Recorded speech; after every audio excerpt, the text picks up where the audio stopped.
August 2nd, 2022 will probably go down in history. That day, US Speaker of the House Nancy Pelosi, despite stern warnings from China that it was a terrible idea, landed on the island of Taiwan in a US Air Force jet, breaking decades of peace in the region and seriously undermining the three communiques. So what was that agreement and why is Nancy breaking it such a big deal? When US President Nixon came to China in 1972 with the sole aim of entering into bilateral relations with China, Nixon vowed that the US would leave the Taiwan question to the Chinese people to resolve themselves, and not meddle. Two more documents were signed, one in 1978 and another in 1982, together making up the three communiques, seen widely as the most important documents defining China-US relations to this day. Each one has the US agreeing that there is only one China, that Taiwan is part of China, and that Beijing is the legitimate government of all of China.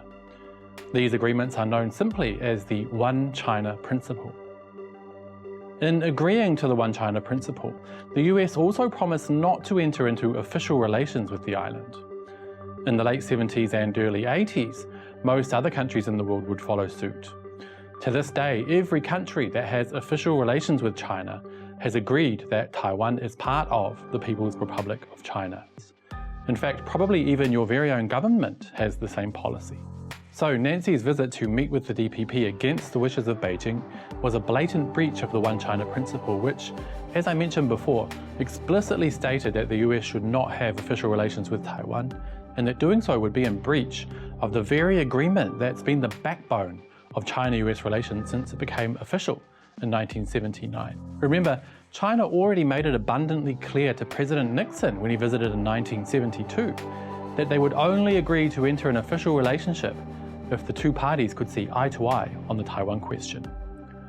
Nancy's visit on August 2 made a mockery of President Nixon and everyone else who worked so hard coming to an agreement to begin with. So, what did her damage to such a long-standing agreement between the world's two largest economies actually achieve? Her approval rating among US voters is as low as ever, with just 24% holding a favourable opinion. But it's no skin off her nose. She's 82 years old and can just step aside and enter a comfortable retirement with the tens of millions of dollars she's amassed while in public office.